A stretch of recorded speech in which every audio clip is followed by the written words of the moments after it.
started today on our streets meeting, August 5th. Let's go ahead and do the pledge and. I pledge allegiance to the flag of the United States of America and to the republic for which it stands, one nation, under God, indivisible, with liberty and justice for all.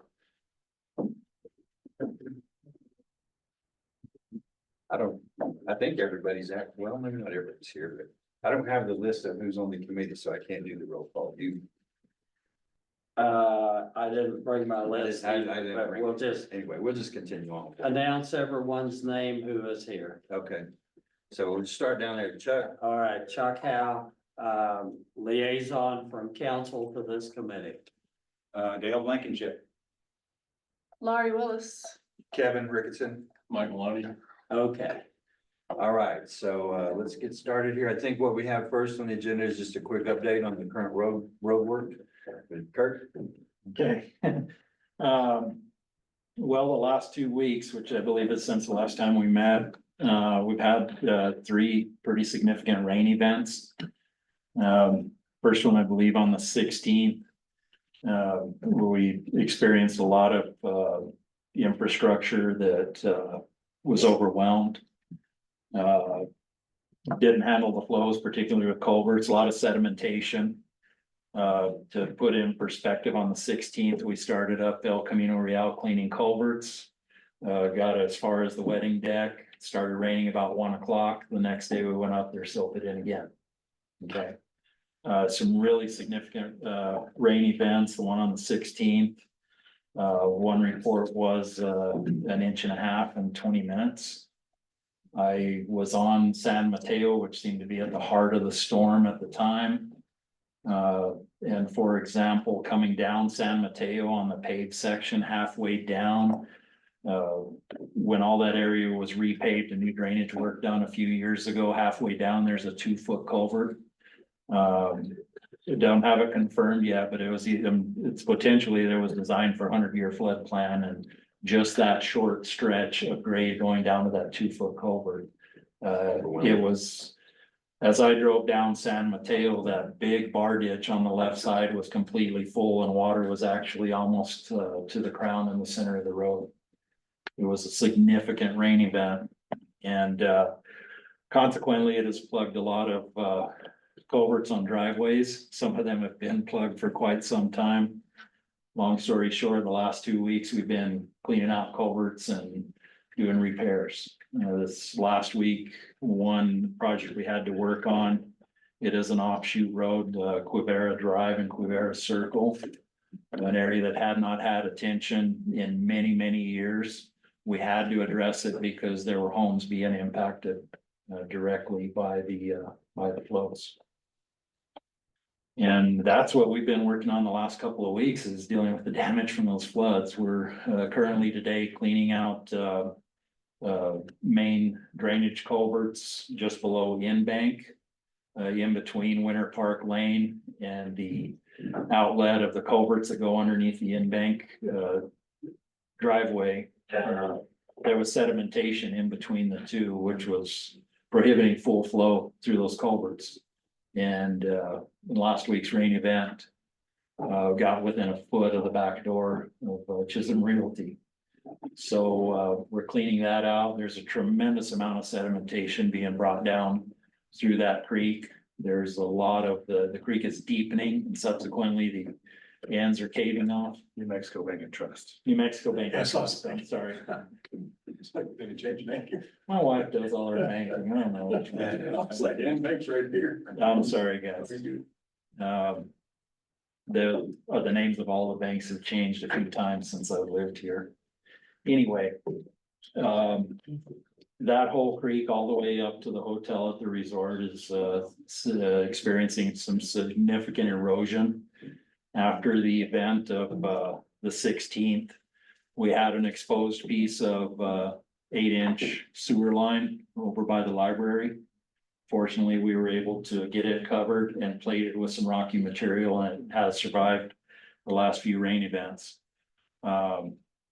But if anybody wants to take the time and walk that creek, you'll see exposed primary power lines.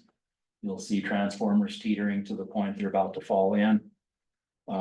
As a community, we need to start something. And pretty I think quick. there's the wildlife conservation or one of the committees is actually taking a look at that, trying to get a grant to refurbish that whole drainage area into something that instead of being a nuisance and create problems for our stuff and turn it more into something like an attraction that people would actually like go to and see. So I think there's some effort being directed that way. Absolutely, and I'm glad somebody's taking the initiative, but in talks with them, what they're talking is small minor riparian Okay. work. Okay, Little sediment catches and stuff like this. It's pretty significant what needs to be done there.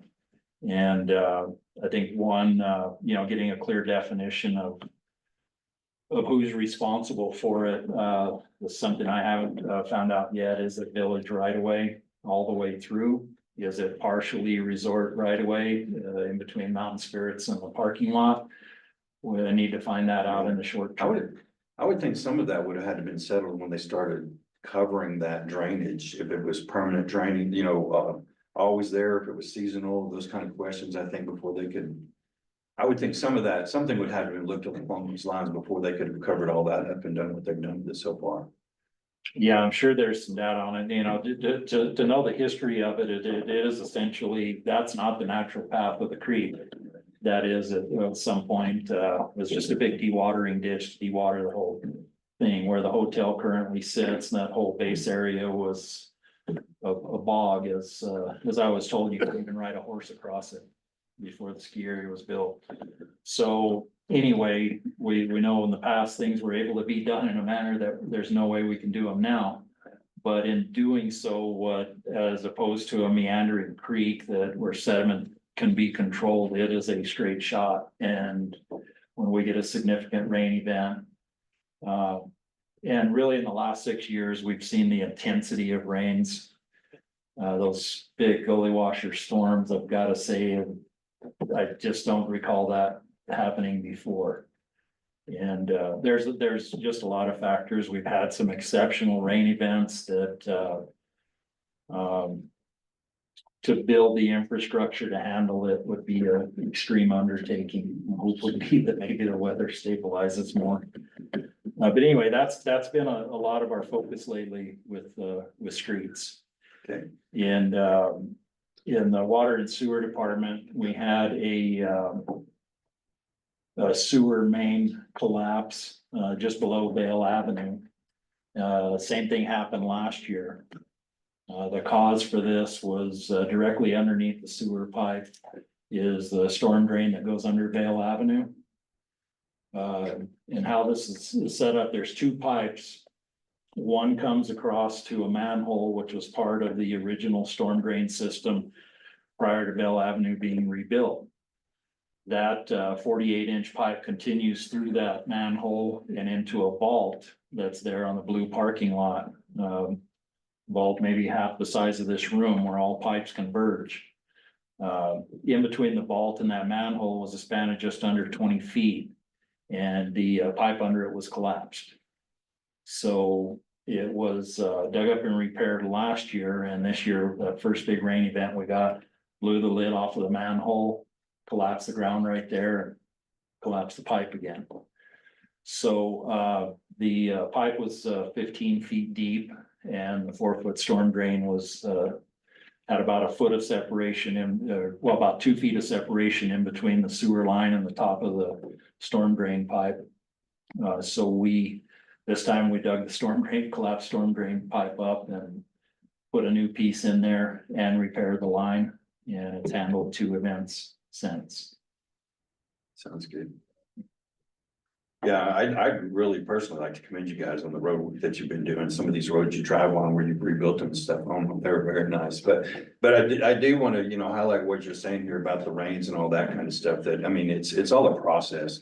You lay that new material down, it's new, it's got particle sizes from dust to as big as your thumbnail or something like that. But it just takes some time and some weather, some water to wash all that out, the water to find its way, you come back in. So to me, it's a process, you know, but I mean, I'm saying this for the benefit of the community and for you, that just because you come out and rebuild a road doesn't mean it's done forever. You may have to come work that guy 3 or 4 times, Yeah. you know, not as deep and not as bad as you did, before it really gets to be an established road, you know, that's kind of. So, Well, and as Ed mentioned before, when we first started getting material from our vendor, it's the first the village has bought from this vendor. And material was coming out of the crusher, heavy on the larger aggregate, so it was segregating. And also wasn't being blended well in the pit. It took a few rounds and they've since made adjustments to the cone, but also screen size, so we're producing a material with more of the mid-range fines.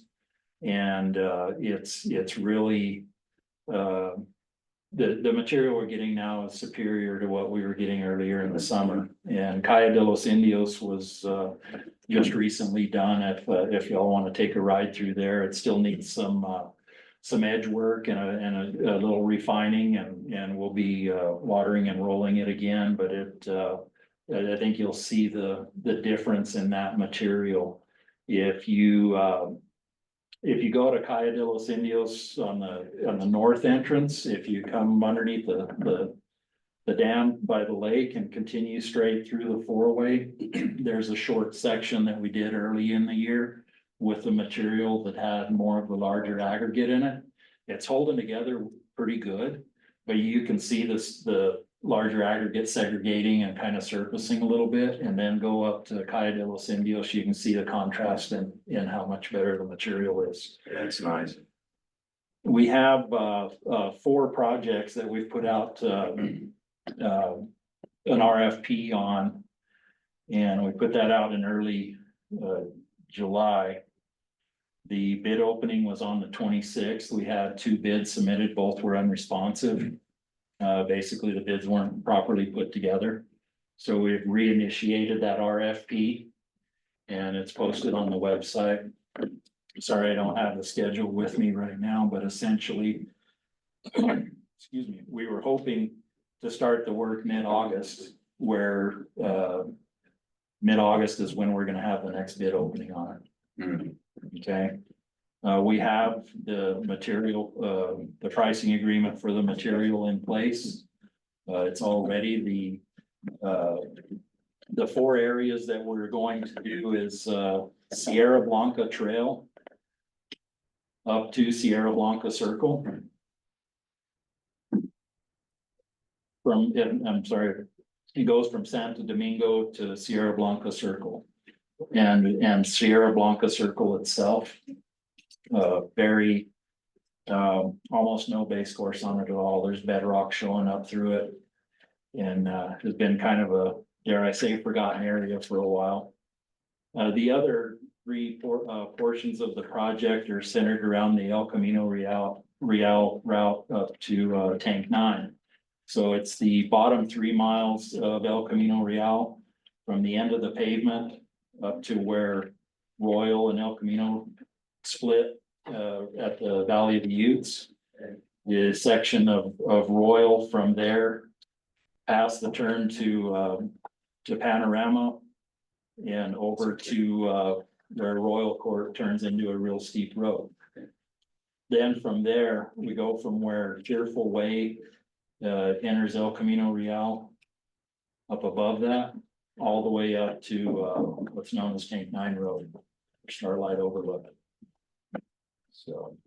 And just so you guys know, that what I'm working on too is they've got some printouts like of Google Maps, and then they've highlighted where they're working in those kinds. So I'm working to get us copies of those too for our meeting, so that we can more easily visualize and mark up what we're seeing and hearing and talking about. So.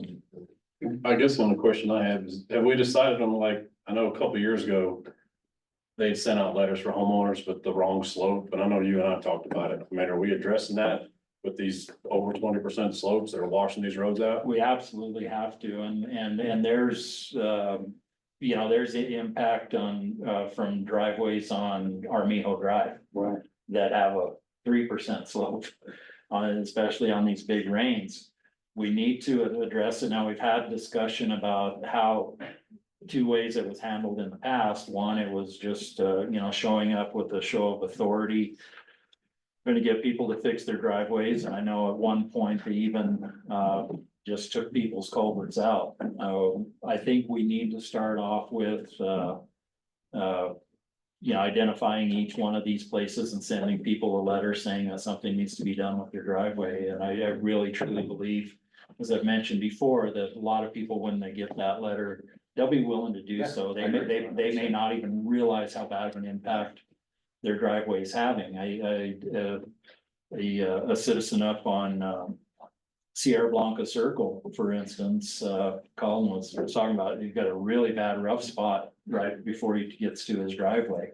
When I met him up there and showed him how that bad spot was due to an issue on his driveway, he was just like, oh my gosh, who can I call to get this fixed? Okay. I can't recommend any particular contractors, but anyway, point being is I truly believe there's a lot of people out there, once informed, they'll be willing to do the right thing. Now that we have, a code enforcement officer, the hope is to work closely with him in identifying these. The thing is, I feel that when we send this letter, we need to have a photograph that dictates the impact that it's having. Yeah, I agree. Yeah, detail the impact and then also maybe some basic, here's how you can improve it, not a full-blown construction document or anything like that, but just, the issue is your culvert's too high, it's undersized, it's whatever it is, and Sure. yeah. Sure. At a And- previous meeting, we talked about doing a certification program for contractors so that we could tell people, here's a list. I would need that. If you tell me my culvert's bad, it's like, I'm gonna be going. Yeah. Great. And I think there's a fair number of people too that want to do the right thing, Mhm. but they don't know what to do. They don't know they're not here enough to know who to contact. They're more than willing to shell out the dollars to have it done. Sure. They just need some direction in that regard. Well, I will say that, one thing I don't know if I'll ever get this clarification on is, whose responsibility is it to take care of the driveway culvert? Okay. The approach that I have been taking is, if a plug culvert is affecting a road, I'm gonna do the right thing and clean that culvert out. We cleaned every culvert out on Quivera Trail, everything, to sit there and just, But I think you should send them a bill for the time you put in on it. that's a point of discussion. And I think some people would be willing to, pay that, because quite simply, very few people are prepared to clean a culvert if it's significantly silted in. And aside from maybe cleaning the inlet and outlet, there's really not a vendor in town that anybody could hire to jet out a culvert for them. We have the equipment. We've been using it. It was, short a couple of parts that I expedited in that we just got, and as a jetting head that, made it much more productive. Again, I'm taking the approach of doing what's right to protect the road. And I think you guys are doing your end of it now. You're repairing the road, you're cleaning out the drainage, you're fixing the cross culverts that are your issue, those kind of things. I think we as residents need to step up and do our end of it too, fix our culverts, fix our things that impact the road. So I really do think that it's a lot of effort on our part should be directed towards these kind of things, settling who's responsible for these things, and then going from there and figuring out who, do they have to replace it? Can we, whatever we do from there, but yeah. I think our side of it, we need to do a lot more now to help you guys maintain what you're doing. Doesn't do any good for you guys to fix it all, and our stuff just running. Well, and there's an educational part of it as well. People need to understand that if we're cleaning silt out of a culvert, it's gonna silt in again. And it's just something that, it's gonna get to a point where it's more than what the village will handle, and hopefully there's a vendor that will be able to help people with that. But here again, without clarification of who's responsible for that driveway culvert, I was always under the impression that it's the homeowner. But, I think we're capable of meeting halfway if it leads to doing what needs to be done. Now, I think part of this, I think it is a very important part of when we're sending people letters that they need to address, to be able to send them a list of vendors.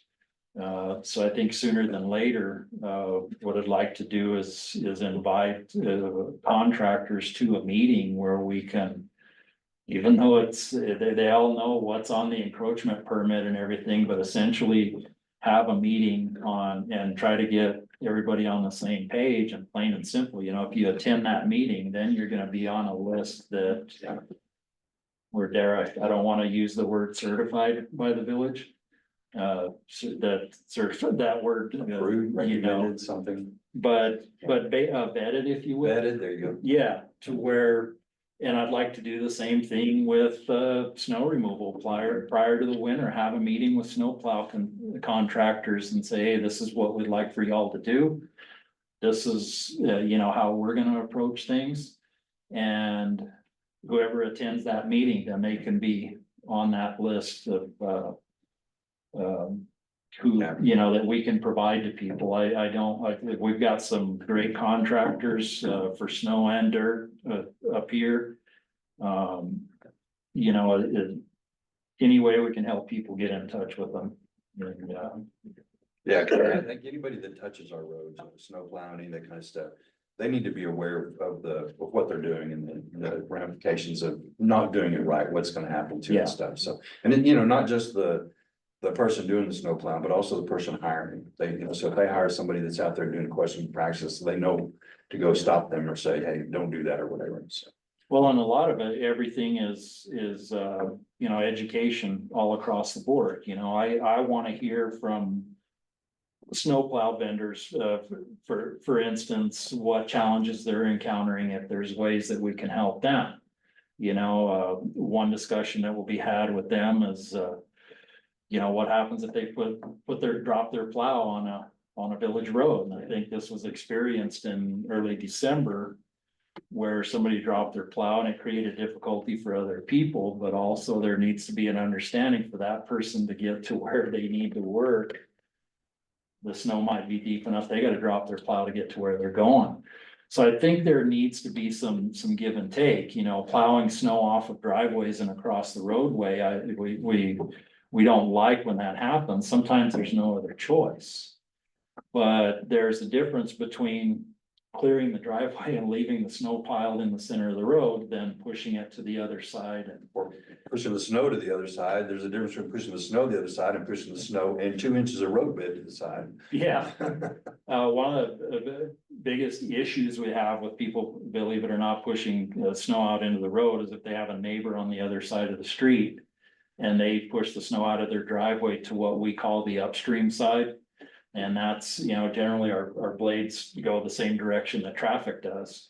So if you're pushing from this driveway, this one's offset and you push to right here, when the snow plow's coming this way, then it ends up, it's harder to control the roll and not block your neighbor's driveway. So again, summer and winter, I think, some education, not just with the vendors and contractors, but the public as well. Right. And that's this number 5, the homeowners information booklet. That's where we're trying to go with that. So hopefully that will address some of the information and education. Sorry if I jumped too far No, forward. you're fine. Do any of y'all have any questions in regards to recent? I mean, I guess the only other one I have, and I think that's on the corner of North Angel, is that Arapahoe or what's the one on that washout from that new concrete and asphalt from last year? I mean, there's probably 6-8 inches of cover when you're going up North Angel Fire, veers to the left. Right across from Cottoms. Yeah, Right in there. That's right. is that Arapahoe? They did all that road work last year. That's a project that we're repaving Okay. and they went in and. Well, no, I think it's up. There's the next one. The next So one. so Yeah. it's right by Mountain Spirits. Yeah, I think it was a job last year. They had To the north of Mount Spirits. And it's all that runoff coming from those townhouses and now it's, Yeah. I mean, you turn the corner and hit it and you slide, so I'm just. Yeah, that was after I that mean, it's big 6 rain inches we of just dirt. had. Yeah. I mean, there's at least 6, 8 inches of dirt in that road right there. Yeah, and there's a drop inlet right underneath, Right, is right there? where it dumps onto Vale, right there, cause that is Vale up to the, past the Right, next yeah. intersection. And that looks like it all came off of neighbor's property. Above it. Well, looks and like. it's not the one on the corner, it's the one right up from it, that's the problem, because that one is where the whole parking lot, and they've always had issues with that. So I mean, on something like that, are we gonna get with him or that whoever owns all that property and say, hey, man, this is causing, you know, it's a safety issue. I mean, is there a way to address it with that? Well, If there are condos, townhouses, or whatever, I mean, cause that's all new asphalt and concrete curb and sidewalk right there. yeah, it is. And, I know Mike Steely, manages probably the majority of those HOAs up there. And, we have discussion about it, but understand, as we all know, a lot of these, condominiums that were built in late seventies to mid eighties, there was no oversight or regulation whatsoever. And I don't think you'll go to many resort towns where you see so many north facing entrances, you know, on a condominium in an alpine environment. There is a tremendous amount of flow off of everything from roofs to the parking areas, everything that is really focused into one area. But I also have to say, and this is one of the hopes in the, rebuilding of Jackson Hole, which we should find out if we get TPF funding for that within the next week, is what we were told, is that it needs to be understood that there's flow that starts off of Jackson Hole Road that starts down into the condominium project. Or, yeah, in that condominium area. Not all the flow comes off of Jackson Hole. There's a lot of other contributing factors that add to it. But it's, what I see is the attempt in the past was made to have a small riprap rundown of, maybe about a foot deep, where the water was expected to follow at those rain events. It's not even near enough. Most of the storm drains on Jackson Hole Road, seem to be working okay for the water that gets to them. Some overgrown areas and again, when we get these huge rain events. Well, and I think we're Mike's talking about too, that has always been a problem. But it was masked a little bit because it was mostly dirt and chip seal there, and so you didn't notice so much now that it's pavement with curb and sidewalk and that stuff sits there, it's like, oh yeah, now it's immediately more noticeable. But I think that area's been a problem for a long, long time. Aspen Street from Vale up to the hotel has sediment deposited out on it. The storm drain on the north side, which I believe is only a 2-foot storm drain that was put in when Aspen Street was done, was overwhelmed. Got video of water sheet flowing off from up above. The main storm drains from the bottom of the ski area that go over in front of the hotel and dump into that creek. But some of these, and maybe that's where Mike was going too, those. I don't wanna say they're not your problem, I mean, cause they impact us, so they become our problem and everything, but. What authority do we have, or does anybody have to make them fix it so that doesn't happen again?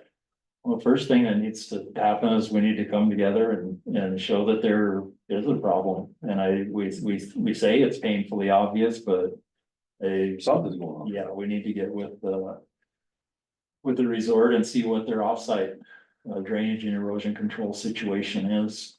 It's always a challenge and significant when you have that much open space and a big rain event. Yeah, I Everything think this goes one's down probably to- pretty cut and dried though. I think if we go out there and look at that problem, you can see what the issue is and. Oh, yeah, you can see it come the other day with the rain. Maybe some others I are a sat little there bit more watching it come on. obscure and vague, but I don't think this one is. I have a video of the main storm drain going down North Angel Fire Road on all the manholes. There's a hole and water squirting up out of them. We did have a few of those manhole lids that had enough of an impact of water that they were flipped up.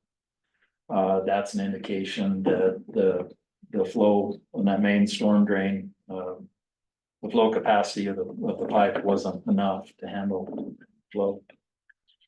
And short of replacing all that with larger piping and everything, I don't know what else we'll do except just handle those events as they come along, but I do think that people, the sediment coming out of off their property and into the public streets and stuff is maybe a separate issue that. No matter how big a sewer we build or whatever, if they don't fix that, they're just gonna continue to be filled with silt and mud, rocks. So. Yeah. Or just like, and then back to another comment too, I noticed. What, that company the one you were talking about, the first one, they're milling it up and doing that. How come they didn't put socks and all stuff around all those storm drains when they did all that? Cause the other day when it rained, I mean, I was sitting there watching it, dirt was just pouring in those storm drains. Yeah. I mean, is that not something that, Well, they're on Arapahoe where all of that sediment washed out, understanding that in cutting that down and setting it to grade for 4 inches of asphalt, the water wasn't able to make it to the storm drain. Because that's gonna be brought back up with asphalt. Up by El Jefes, there was a cross culvert plugged. There was a driveway from the ski shop up there, one side of their culvert was plugged, so all of the water that came down through there, cut right across and washed sediment down to that transverse drop inlet on top of North Angel Fire Road. We've since cleared that cross culvert, I've gotta say it's probably been blocked for quite a few years. Considering what we pulled out of there, and then had another, it wasn't as significant, but had another rain event and didn't have the erosion down through there. Short answer could be too, they got caught with their pants down. yeah, well, I'm just curious, like, Yeah. if we send that stuff out for when they're doing that. I mean, in these RFPs and all this, I mean, this has come from experience, that's why I'm asking the question. I mean, are we requesting that they close all that off, and if it gets contamination in there, they're responsible to clean it out? Or are we coming back as a village and cleaning it out? No, we go back and clean it, that situation there on Vale, below the condominium complexes there. Everything, their drainage plan and everything was designed to run down and drop directly into that inlet. Okay, and it's the kind of the root to many of our sedimentation problems is that you have water coming down carrying sediment at a certain grade, it hits a flatter grade, it's gonna start depositing sediment. So the hope is that storm drain that it kind of bridged over and didn't just totally get full of sediment. I know that Oh, and then sediment. the last time we cleaned it out, you could barely see the storm grate. But we cleaned it off, a good majority of it was pine needle sticks and that covered with dirt, so the storm drain was still functional. But also it's a direct indication that scenario of having that material focused to that one storm drain and expecting it all to just drop and stay perfectly clean. It's just something that's gonna happen every time we get a big rain like that. We're gonna get There's uphill work that needs to be done. Yeah. To keep it from getting there. Okay, well, I've written this down as how do we address the runoff from private property under our streets, who's responsible, those kind of things, so maybe we can build this out in the future, because I think it is I mean, like I say, it doesn't do any good to rebuild the roads, to pave roads, to do everything, if it just mud runs all over them and culverts fill up and all that kind of stuff, and you're back where you are, except your road's 4 inches higher.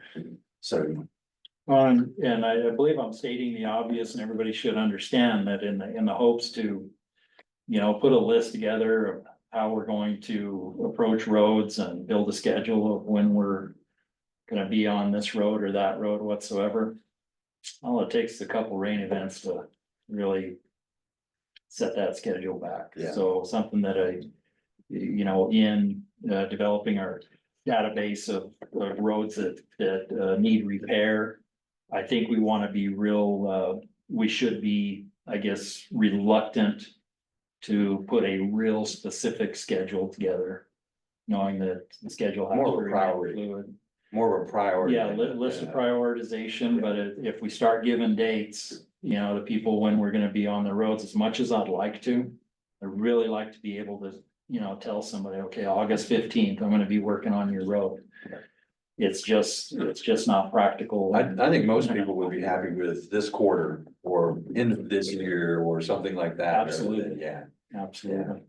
And then, but there are some constraints on, I guess maybe we ought to at some point get those out here because I'm sure there's cutoffs for asphalt, laying asphalt because of the weather and there's, you can't get in between here and this time and that kind of, so some of those might develop a little bit of a schedule that just for our understanding of we go to making suggestions for improvements or whatever, we understand that maybe constrained by winter or whatever, so. Well, I think, if we all remember the last couple, I guess, significant paving projects, we saw pavement going down dangerously late. Mhm. A lot of the stuff GM Emulsions has done is holding together really nice. I have informed them that I want to set timelines to any paving projects that we have them done prior to October 1st. As opposed to prior to November 1st. It's significant. It is, yeah. And obviously, Look how fast the weather changes up here. we need to be better in our planning and not allow ourselves to get in a situation where we have a road milled up and ready for pavement and it has to sit that way all winter long, because that is a constant maintenance nightmare and a big inconvenience for people. So we need to, have our goals set and be pretty stick to them pretty good. But also, I know I have learned a lot in the last 6 months about the procurement procedures, the amount of time that it takes. These 4 projects that we're wanting to contract out and do, I would have loved to have started them in May. I guarantee you going into next spring, we'll be ready to hit the ground running on some stuff. And all of, this, with these 4 projects we had to get our bids for material, our pricing agreement set in place. That was a 4 to 5 week process in the spring. Then, once the new fiscal year started and we had approved budgets, essentially, then we started the procurement process. And we had 2 non-responsive bids, so all in all, we're in the 14-week range to try to get these projects started. That's all. So, How was Santa Fe Emulsions and their warranty and stuff? Are they holding up pretty good? Because that manhole that they replaced or fixed last year, right there where it goes from asphalt to dirt, it's already caved in. starting to settle. Yeah, it's starting to settle. Well, that project was done by Northern Mountain Constructors. Yeah, they're the in-house. first one that did it. And GM Emulsions came in to do the repair. Yep. So that's definitely, I need to, as that was done prior to me being here, I don't know what kind of warranty they had attached to that project, but yeah, absolutely. It's- Cause I know somebody else started it and they come in and tried to fix it last year. Yeah, It's already settled. well, I think there was a significant failure on the initial installation and I'd say it's never a good idea to backfill a hole with snow. Yeah. And I'll leave it at that. Put mulch in, it's better. Wood chips. Yeah, wood chip. But also you should know, and this will lead into the discussion we're gonna have in a little while about South Angel Fire Road. Across the board, pretty much everybody offers a 1-year warranty. Okay, that's just what it is. And for things that are known to us like asphalt and previous work within those kind of things, I think that's maybe fine, but for some of these other things like this lift tech and stuff, maybe that's not enough to make us feel comfortable. So with experimental stuff, so. Yeah, we can discuss. Okay, well, let's move on here and just real quick talk about the future road work and priority, because one of the things that our committee's being tasked with is to help prioritize some of the upcoming projects and maybe even recommend some and those kind of things, kind of get in on that schedule and help work that. And I listed some things here that I think that we don't have to talk about this in depth here, but I just maybe think about some of these things, because as people propose projects and we start prioritizing, these are some of the things I think we should start looking at, like safety at key intersections, that have to use that, and fire escape routes, snow removal routes. Here's key scenic access. I mean, it's not always about, making it pretty for people to see, but if there's something pretty there, they're gonna go see it, so we may as well make it where they can, improve that. And then utility availability, like sewer in the road and water and those kind of things, if it's already been improved, those kind of things.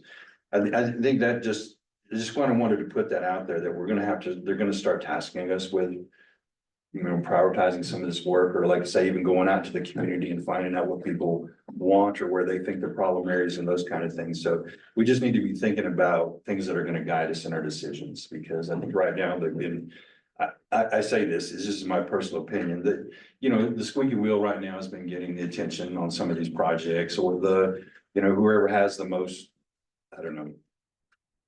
But anyway. Screams the loudest. Screams loudest, yeah, that kind of thing, so I think we need to go beyond those kind of things though, and start putting down some, not, I don't say serious, but some really tangible.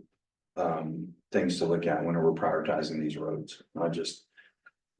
Oh, it's got a crack in the middle of it, but, oh, this is unsafe because people continue to slide off the road at this intersection, that kind of thing. Well, I've got to say, I have seen the problems that have been created in the past by just greasing the squeaky wheel, as you say.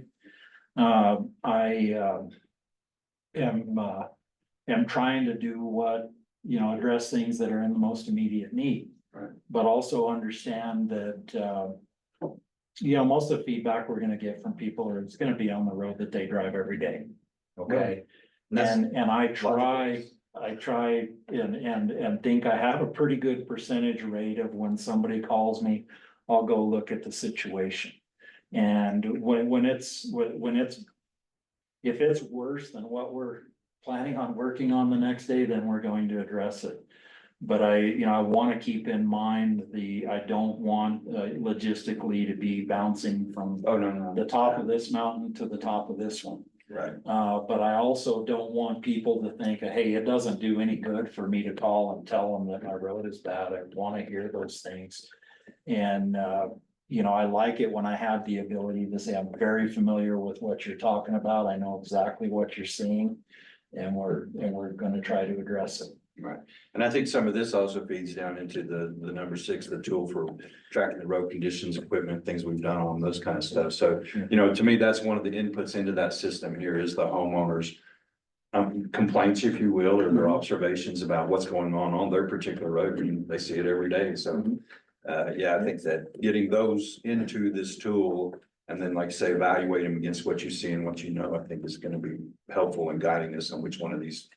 What we recommend we do in the future, so. Well,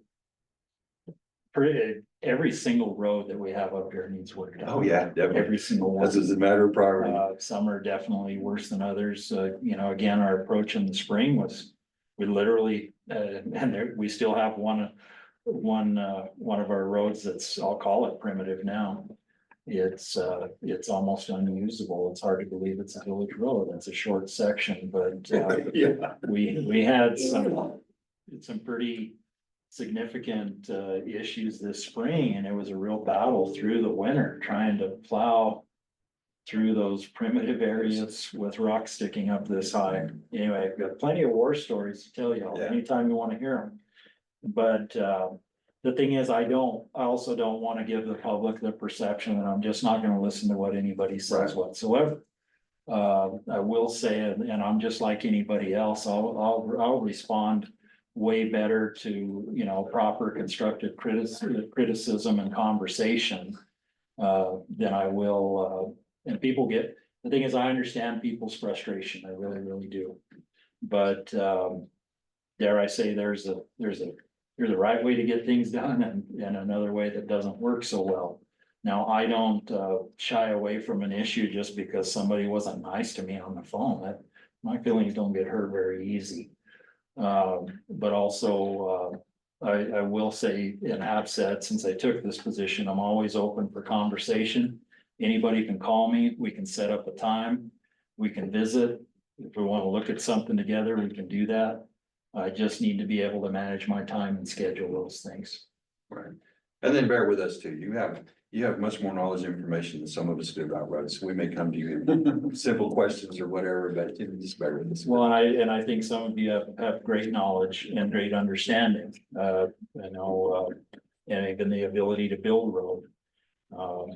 That's, I think it'd be the strength of this committee is the fact that, everybody has something to contribute. Something to contribute. So, yeah, so in the upcoming meetings, then I think try to work up some kind of governance document around this prioritizing of these roads and the, you know, list of things that we would look at and those kind of things and, so I just wanted to get that out there. So we're thinking about it. Because originally I didn't think our committee was going to go that deep into city activities, but it looks like we're going there. So that's fine. And that's fine, really is. I appreciate the fact that, the city government and the city workers here are willing to take our input from lay citizens, so. All right, so if there's not much more about that one, let's move on into this recommendation for the South Angel Fire Road and Aspen Street paving. I sent a document out here.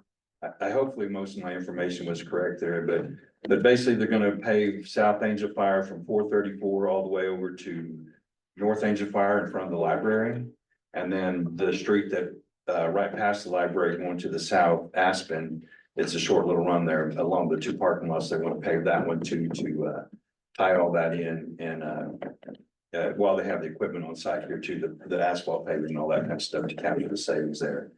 So the numbers I listed here, so, and then also, this has been considered as a candidate for this LithTech material that's been looked at the past 3 or 4 years here. I think several trips have been made to see some of these roads that have been installed and see how they've been holding up and those kind of things. And they've made several presentations here and bids and things.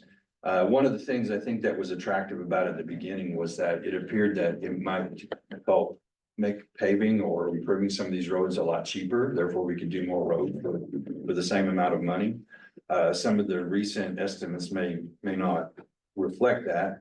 So we can talk about those there, but basically what it comes down to, I think, is the two options are 4 inches of asphalt only, which is what we know and normally do for about $970,000, or 4 inches of LithTech, which is this material right here, covered by 2 inches of pavement. It's actually 8 inches of lift. Oh, 8 inches of LithTech covered by 2 inches of pavement.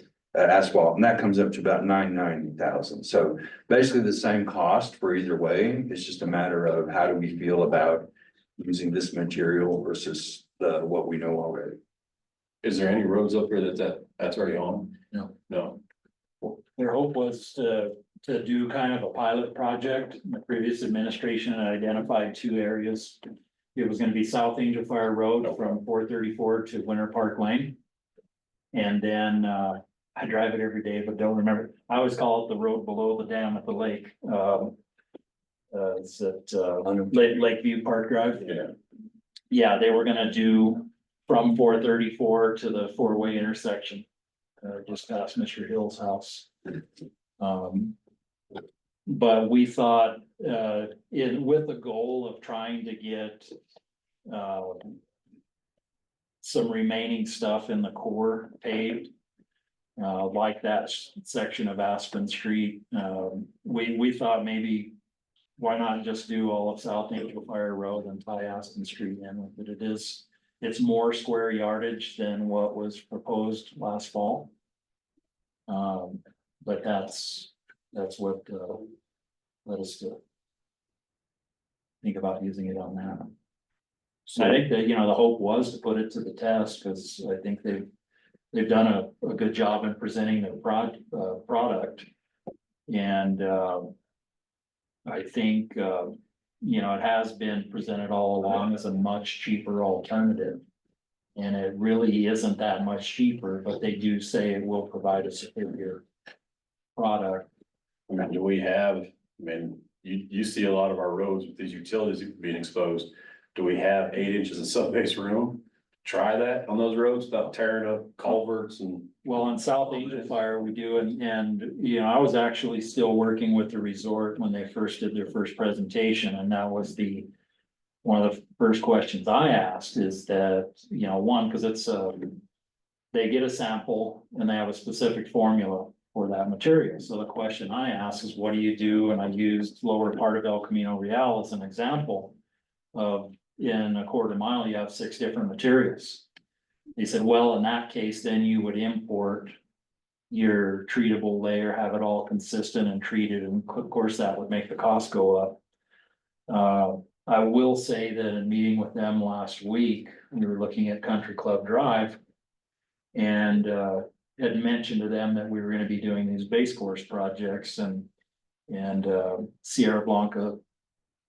Circle was, I didn't said it was one of the projects. He said, well, hey, let us just go process the material for you. And I had to ask him, are you able to process sandstone boulders? Cause that's what's showing right now. So obviously in that scenario where you don't have sufficient subgrade, or on El Camino Real where you have utilities just a couple inches deep. Or maybe it's Santo Domingo where you can see foam drops laying across the road because they've lost a foot of cover off of it. Then you would have to import it and treat it. So then you'd have cost of base course on top of that. So I can give you my personal opinion. The core is very important to our economic development here. I don't think it's the place to be messing around with experimental stuff myself, I mean, it's hard enough to get things paved here and the money wise and everything, much less put something in one of your more prominent areas, and then if it fails, have to rip it out and I guess- replace it again because it is one of your more prominent areas and you can't leave it. Yeah, I guess the thing that just scares me is. With my knowledge of dirt work, 4 inches just asphalt up here. We ain't got a good sub base underneath of it. There, you just wasted money. I mean, you're throwing 4 inches of asphalt on top of junk. And so that's why, I mean, seeing it from that side, that's why I'm just curious to see what that 8 to 10 inches sub base. I mean, that, to me, with my experience, that would make a huge difference, cause it scares me, cause. I mean, just like right there going up El Camino, I mean, when you get just 4 inches of asphalt, they don't get a good substructure, or just throwing money at. But like this, 8 inches of, I mean, would 8 inches of anything that was laid correctly be better? That's hard to say. I mean, it's, I don't mean without, 8 inches is a lot. I know, and that's why I mean, especially they're treating and cure, I mean, there's with that. Cause I mean, with doing a lot of asphalt projects in Colorado Springs and that, seeing that, we would go for the 8 inches. Just because that they're processing, they're milling it, they're treating it, they're getting good compaction. I don't know, I mean, to me, with seeing those prices pretty much the same, I'd lean towards that, but. I mean, that's just my opinion, so. It would be a good test, but then Yeah. people drive that road. But Yeah, that's my apprehension around it, is a lot of people drive that road, and if that road gets messed up. Worse than it is, which nobody's driving in the ditch, nobody's driving, which they do in other roads, but. If it gets worse than it is, then, I mean, then we're in worse shape than we were when we started. And I'm $1 million behind. And we're talking about all the way from 434 to North Angel Fire doing this. So I thought That's my understanding. I thought it was just done last year, wasn't it? Wasn't there a section of North Angel Fire that was done? Oh, North Angel. North Angel Fire. Oh. This is South Angel. Oh, okay, sorry, talking about South Angel Fire. Now, I will say that in the 4 inch of paving scenario. We're not just laying on 4 inches of asphalt No, over. you're what's there, there. that's a base and. It's all being processed and compacted, so forth and so on. And understanding one of the main failures of South Angel Fire Road is the fact that it's not paved, it's chip sealed. Chip seal, yeah. Okay, now one of the options that they presented with Lift Tech, as opposed to capping with 2 inches of asphalt, was to do chip seal. I told them it's not a good idea to say the words chip seal in Angel Fire. But they've also experienced failures with the scenario of chip seal on this product in Pagosa Springs. As I've been told, I have not been able to confirm, I've not seen it myself, so I would say that's just hearsay. And also, one of the things I think that is appealing to doing just a 4 inch asphalt scenario on South Angel Fire Road is there's really no significant subgrade failures that have caused this condition.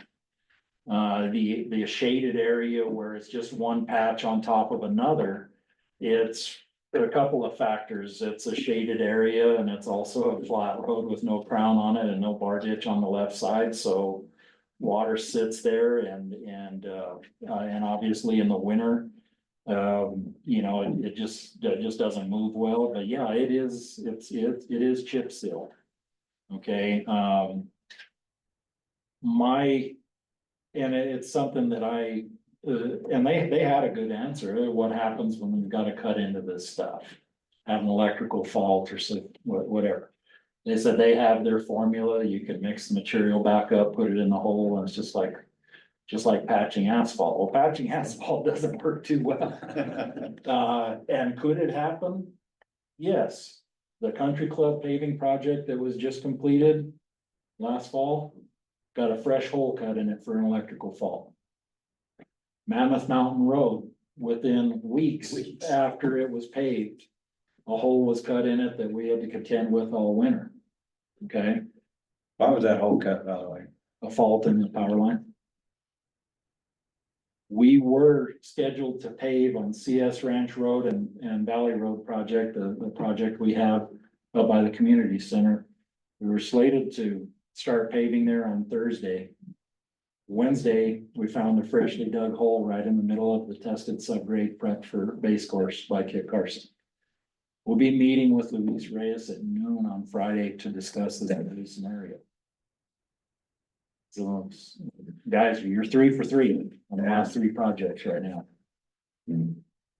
And I had met with Richard Martinez from Kit Carson a month and a half ago to inform him of these larger base course projects we were going to do, and asked him if they had any plans on redoing power lines in those areas. And at the time, he said that they were planning on putting new updating the primary power from the end of pavement on Vale Avenue up to the turn to Vale Loop. 2 months, 2.1 miles. And said he'd get right back to me with when the project was proposed to happen. That was the last I heard of him. But that's gonna be discussed with Mr. Reyes on Friday. I really hope I don't have to wait on doing that portion of El Camino Real. But I also don't wanna get it good and have it torn up again. How much sewer is in South Angel Fire Road? Really right there by the library. Is about it. Okay. There's 2 sewer mains, one on either side of the creek right there. Okay. And there is a manhole at the intersection of Squaw Valley and South Angel Fire Road. That flows down. Right. there. Stop sign. Yeah. Okay. You guys have any thoughts on this? I do, I kind of agree with Mike that if you're not doing a good subgrade, you are wasting time and money, that it's gonna look great for a short time and then you're gonna have the same problem again. But it sounds like they are doing it great. Now, are you guys outsourcing compaction for an engineering firm, or how are you guys checking compaction on that? So great. There'll be quality control. Okay. Yeah. From an outside firm, or are we doing? Okay. And one other thing about this too, on this, is that it's my understanding that Lift Tech themselves aren't applying and putting this material in. They're just gonna sell the material to the paving contractor who will then put it in. And Yes. do they have experience already putting this material in, or? Do you know? It sounds like it's first time for them. Bob's flying them around. So we need- Bob's flying them around. That's what I'm saying. We're getting pigs on several levels there. Well, I know that GM Emulsions, had done one of these projects with them. They were involved in the Pagosa Springs project, but I think they only did the chip. But I do believe they have, processed, some of this material. On that note, when I met with them and their latest contractor to bid it for them, I asked the question, who's going to warranty this? Because the majority of the contract is for the paving contractor who is also prepping the subgrade. Bob assured me that his company would be handling the QC and cover the warranty on it. So now you have a product here with a 1-year warranty and a product here with a 1-year warranty. What if this one is perfectly fine, but this one fails and you've got to tear this one up who's gonna pay for the perfectly good asphalt on top that didn't fail? But if I had to say that the asphalt would be what would fail first, probably. Well, I'm just saying, in case this stuff, catastrophic. Well, I would think no matter what fails first, the Lift Tech vendor should be the one to warranty Cover it it. all. We just need to make sure that if we, I just wanna make sure they're Yeah. gonna say, we'll cover the lift tech, but nothing else. You know, that's well, all. I, And that'll get into the details of Yeah. contracts, I'm sure. yeah, I understand, and again, this is just hearsay, one of the, I guess things floating around is that. That when there has been an issue encountered with using this product. There was a lot of, can't be our fault, it's that guy's fault. So we've got to make sure it's, if we do go with this, that it's. That the Clear cut. scenario of failure is completely covered and documented. Unwavering. And the thing is, you know, I know that when they were looking at, Lakeview Park Drive as one of the scenarios, you know, I'd always hoped that in trying this product, it would have all the elements that have the greatest effect on our roads up here. The shady to sunny areas, inclines and hills, curves, and groundwater issues, surface and underground. And one thing about over by the lake, you know, there's a place right before you get to the parking area to go fishing.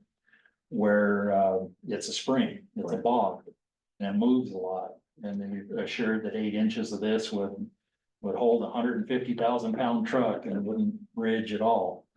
That's an 8-inch dam. There's probably people that will tell you they could pour a concrete slab up here that's not gonna crack eventually, but we know. It's, I know two of them that'll tell you. I'm sorry.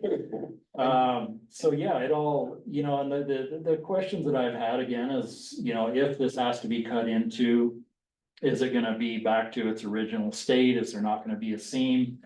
They assure me that it would be. The other questions I have is being that this material, as he says, is so solid and doesn't move. Asphalt moves, it expands and contracts, so.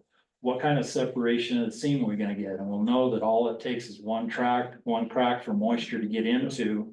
And it could start popping. We're gonna have that no matter what we pave over. And, you know, with pavement comes added maintenance. And if the maintenance is deferred and water's allowed to Like the country intrude, club road. yeah, absolutely. There's a seam right down the center and it just starts breaking apart, stating the obvious here. I know that in the proposal that they did last year, it was just the 2 lanes that were to be treated. So I had concerns about the whole road profile, the shoulder, foreslope, so forth and so on, and how that whole structure would hold together.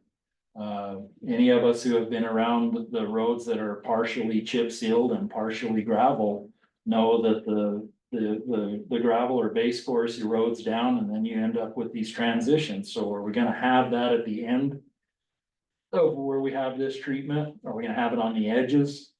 A lot of questions. I don't know. You know, it looks like it works. And they've installed it at some higher elevations. But I just, and don't take my position that I'm against this material, period. I'm not. I think maybe it's got its place and we should be continuing to. I just worry that the core is maybe not the best place to be experimenting with stuff. That's my word. We can do my stream. Hey. And the conditions that Kurt's looking for, sun, shade, incline, water problem, they're all over that. I mean, we can pick a road anywhere, just about. We don't have to pick this one. And I worry too, you talk about some of them, like South Angel Fire, doesn't have much incline. It's got a little bit, but not like what we've experienced in some other areas. And same way with the water and the runoff. I mean, like you say, there are some issues here and there, but it's not like that water and the runoff has been destroying the road. It's just not optimal. I think that, you know, that road is not it doesn't seem like it's a difficult road to maintain. It is in the core, but if you're gonna try something like this, to me, that seems like one of the most perfect places to do it, because it's not a problematic road. It's got age on it, of course, but it's not terribly problematic. You want to do something experimental, you want it to be successful. But if it's not problematic, why are we even working on it? Well, it's showing some age, of course. Yeah. and need some attention. And if we've got a project in front of us that we're considering doing that with anyway, why not do it? Why not give it a try? Well, and I guess my question too, because I didn't really dig into it, on just the 4-inch asphalt, I mean, what are they doing for prep for sub base? Are they just going in and milling it, grinding, just adding to it, what are they doing? Just milling and taking some excess away. Again, it's chip seal. Yeah, So, the majority of what they're processing is the base course that was under the chip seal, which appears to be, pretty good for putting pavement on. Milling chip seal and just doing that, that's one of the reasons why. One of the many reasons why the lower part of El Camino Real is so bad is because the chip seal was milled up, so there's an excess of aggregate, so. And plus any of the fines that have been washed away, it washboards up in a couple of days after blading.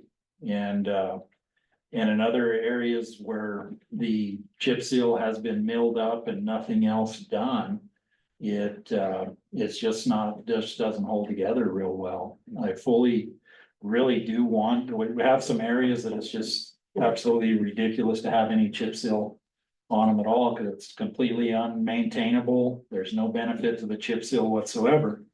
But my plan is to mill it and then top it with base course, not just counting on the millings will stay together really nice for about a year. And then they kind of turn into a bigger problem. Can I ask one other question? You touched on the asphalt moves and they're saying that this stuff doesn't.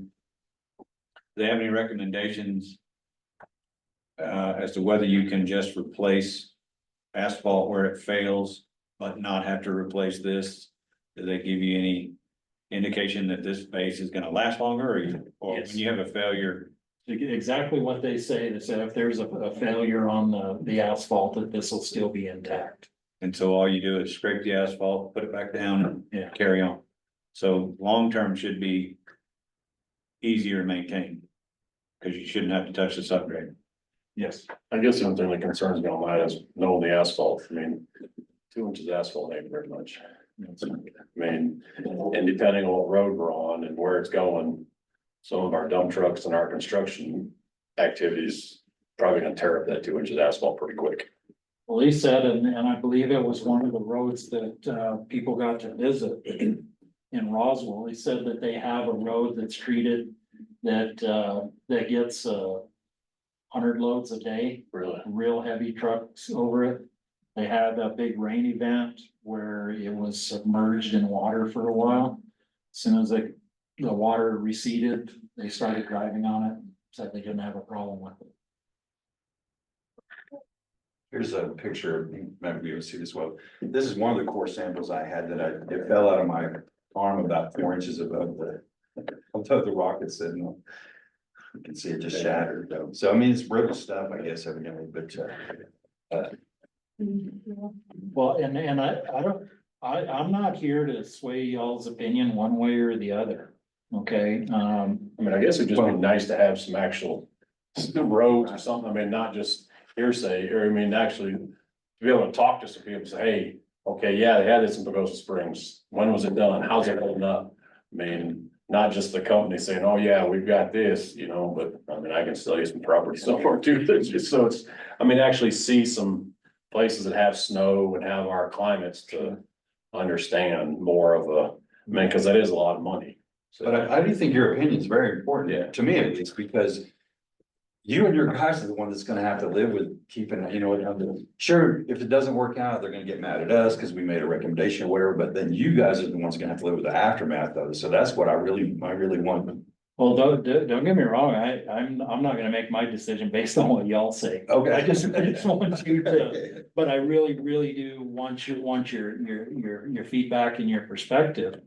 And, you know, obviously to keep things moving and, you know, my hope would be to be able to, present this to council at the next council meeting. Well, yeah, cause Okay. in my mind, you wanna get this pavement in by October the 1st, right? I mean, that's Yeah. the- Yeah. So we don't have a lot of time. Yeah, 60 days. Let's go do some more trips and let's do some more we don't have a lot of that kind of time right here for this project. But I also don't wanna rush through it either, you know, Right. keeping in mind that if this is gonna be put before council at the next meeting. It needs to be on the agenda by end of day Wednesday. Yeah. No, I think we need to come to a decision today on what we recommend here. So what which you follow one, which one are you leaning towards? I mean, I got a feeling I know your answer, but I just want to see which one you're leaning towards. Right now, I'm leaning towards the pavement.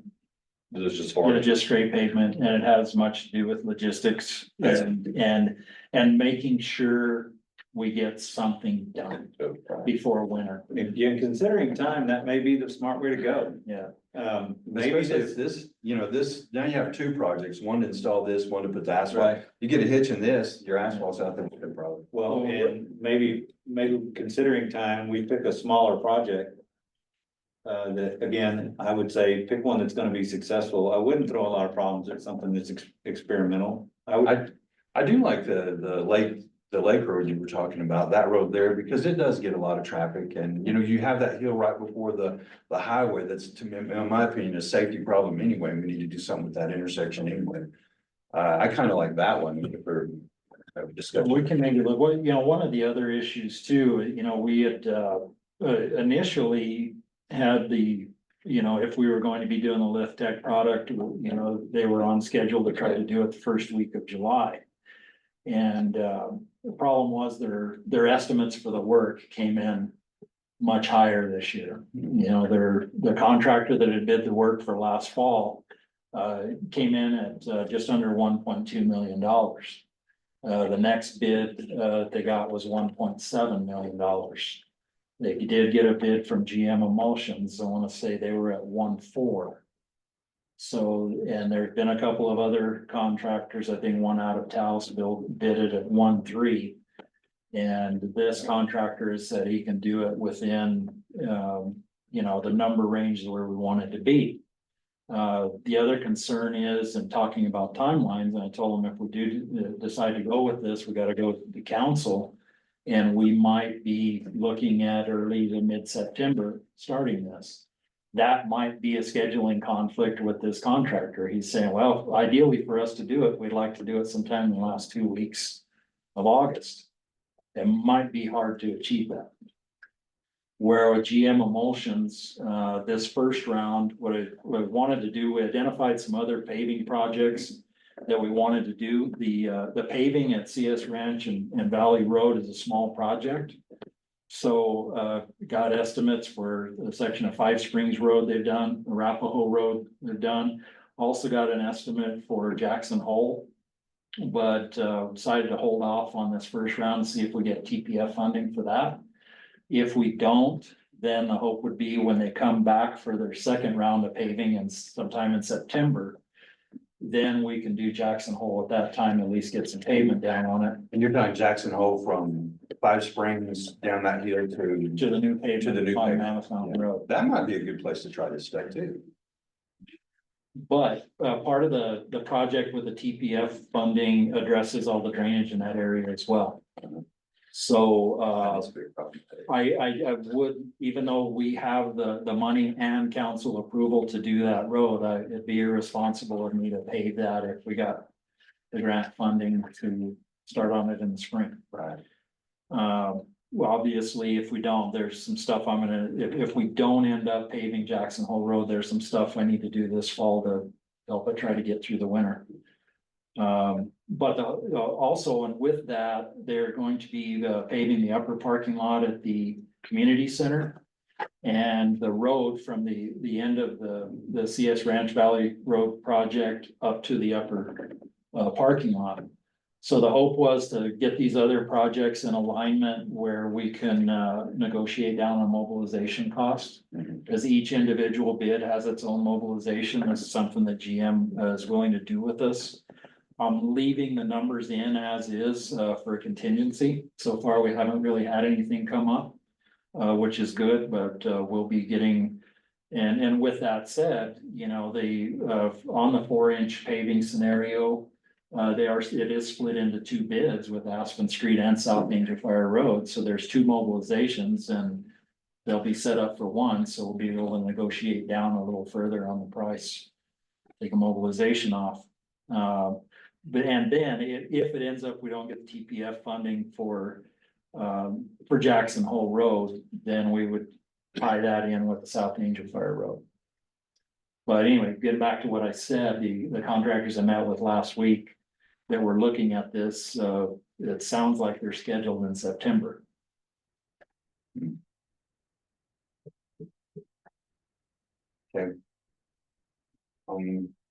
How do you guys feel? I mean, if we're trying to get it done before October, then. Sounds like asphalt. Go with what you know, is my opinion. That's where I'm at too on this one. And to me, like you said, though, I mean, they're not up anyways, but I don't want to rush to. I mean, we go and do it at 4 inches of asphalt and then.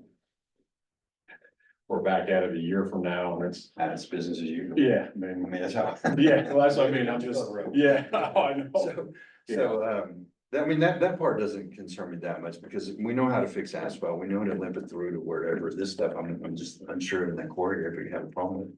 But if we don't recommend this for this go around, then I do think we ought to work on developing 2 or 3 alternatives for them to test, to make our recommendations, you know, like say 2 or 3, because some may not fit because of one reason or another, funding or whatever.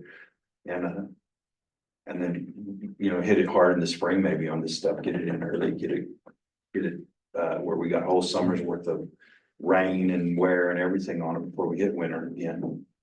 Now, one thing, you know, I'd like to add is that their estimation of time to process this product in and get the, supposedly once they get it in and water it, 24 hours later, they're ready to pave on it. They're expecting to come in and be able to do South Angel Fire Road and Aspen Street in a week. Okay. But also understanding, as I had mentioned before, that we were scheduled to start paving at the community center last Thursday. Was originally scheduled for a week before that. Yes. The paving equipment is still sitting there. They can't get asphalt.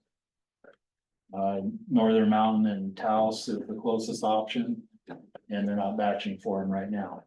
So in regards to this, if we were able to pull it off where they've got this small window at the end of August to get this done, that's under the full assumption they're gonna be able to get asphalt. Right.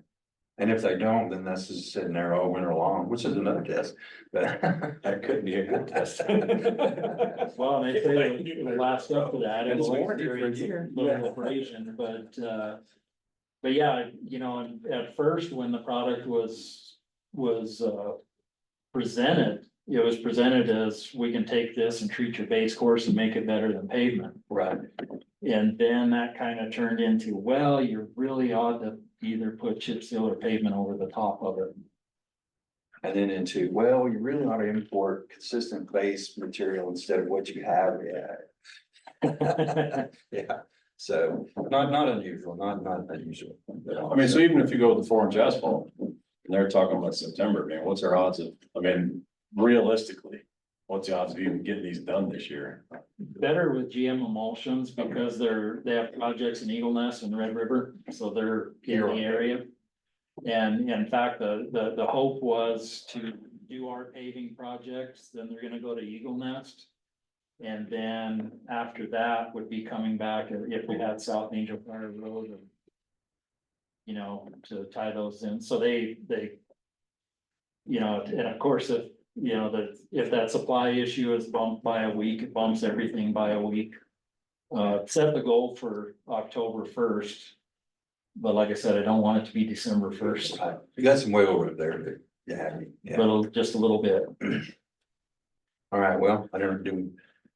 We have a formal vote. What do we do here?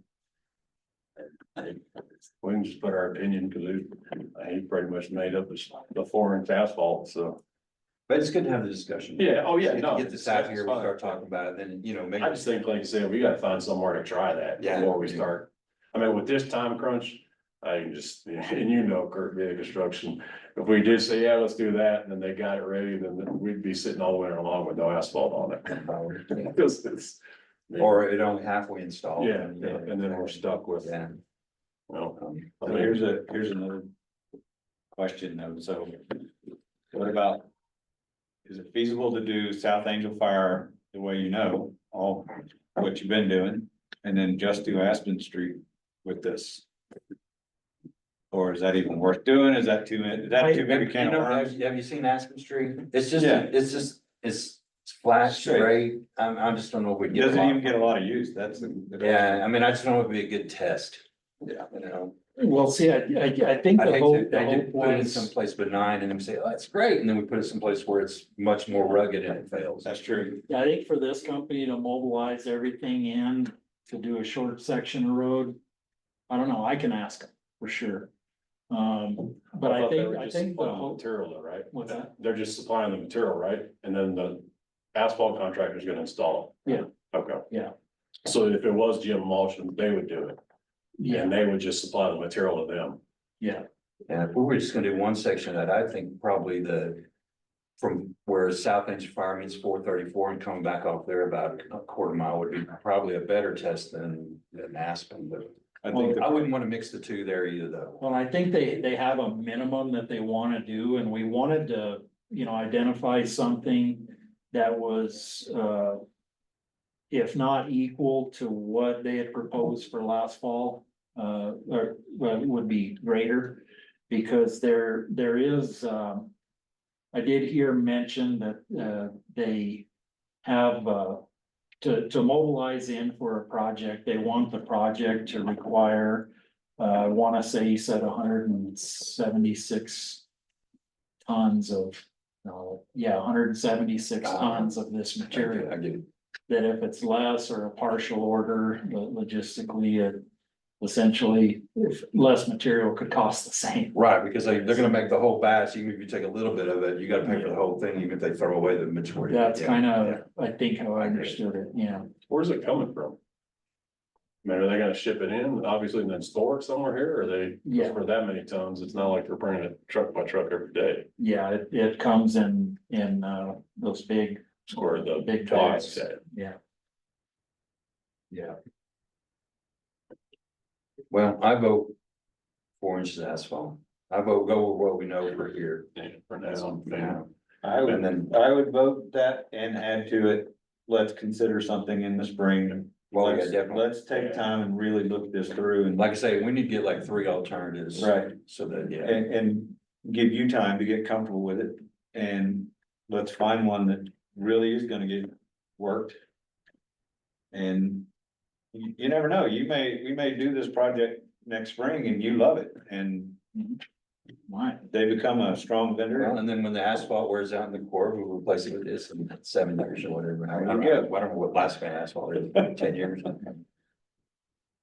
Well, I think, there's no reason to wait. We can, everybody should definitely start thinking of suggestions for as far as, an alternative testing area.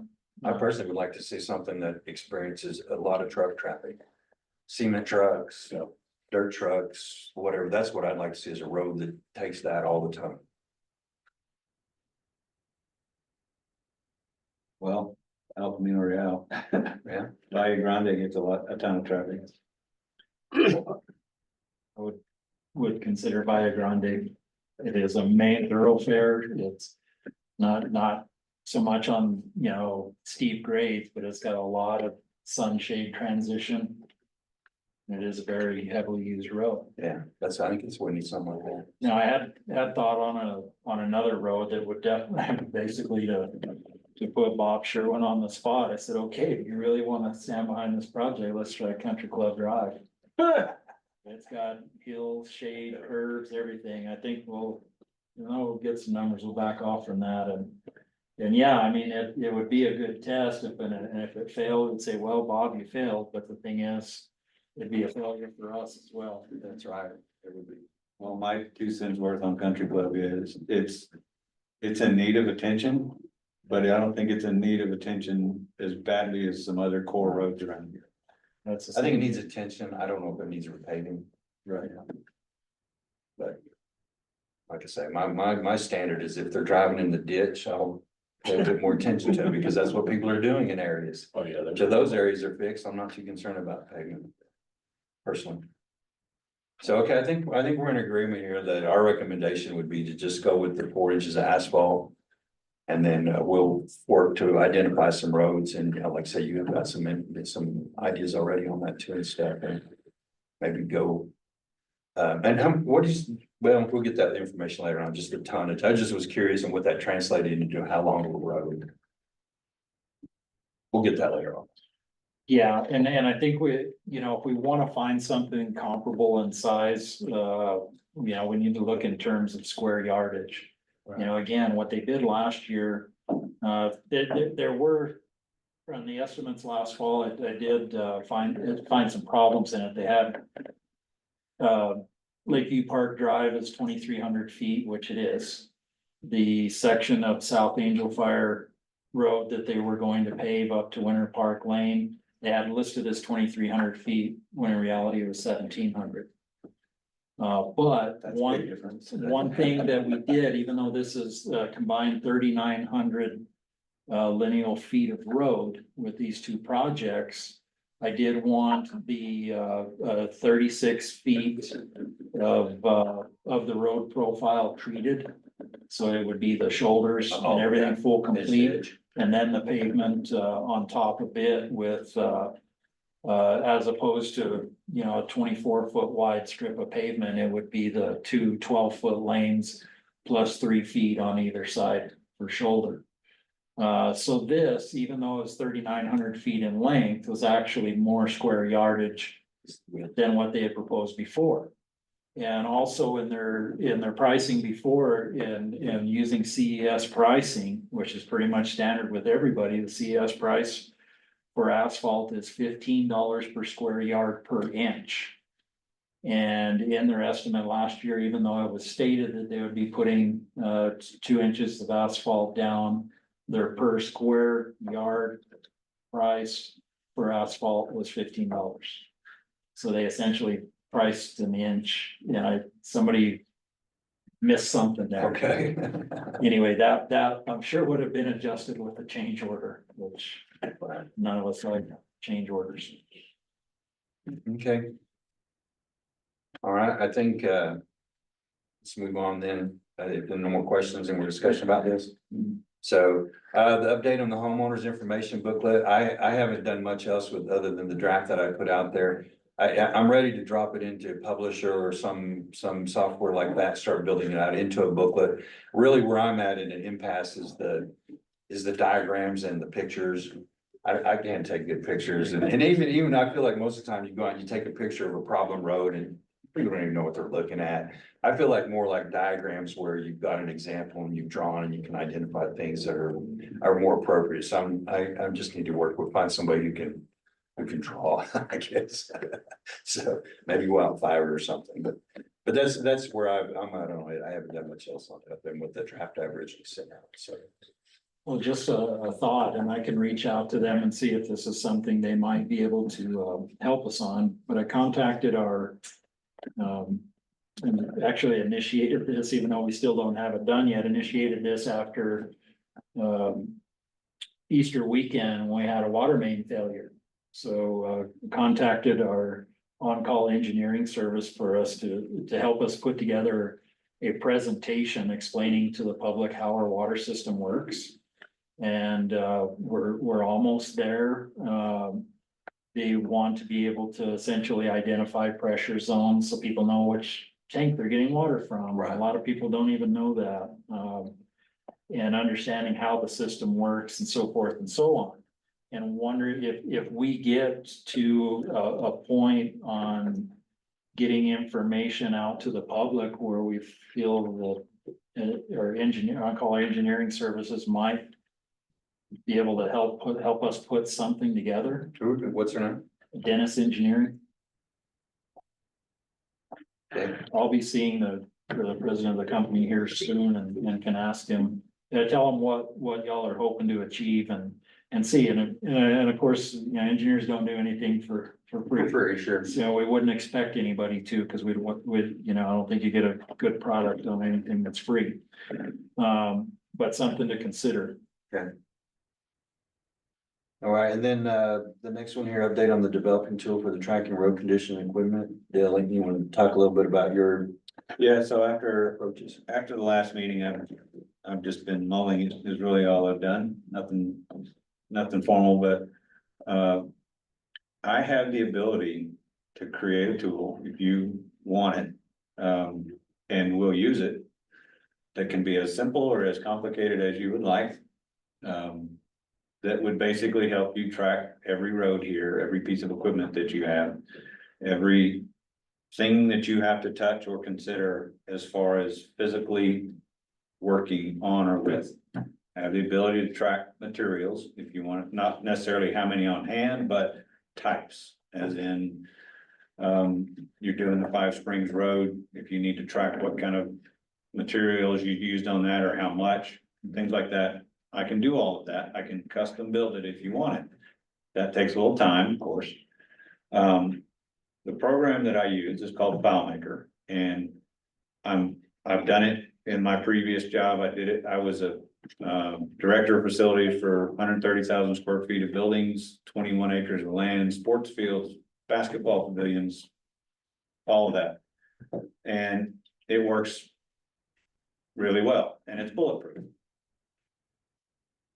I retired in May of 2022, and within a year, they went in a different direction and bought something off the shelf and are now using that.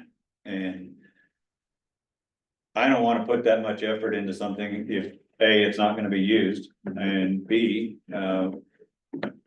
would not be able to be maintained long-term and be a good benefit for the village. I would want you and whoever works with or for you to love opening that tool every day and actually get a great benefit out of it.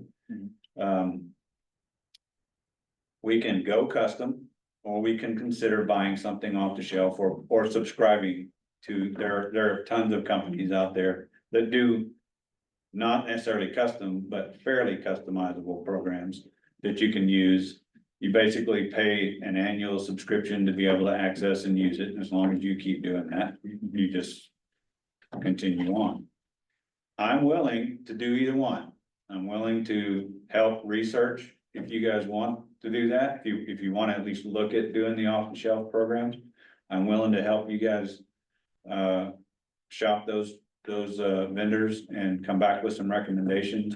I would like, if you're the person at the village that I work with, that's great. If there's somebody else that, if you don't have time, I'm happy to, hand me off to somebody who is fairly technically savvy. I'm happy to do that as well. Does the village even have an IT department or IT person? We have a contractor that we work with, called I-Team. I will say, I'm absolutely open to anything.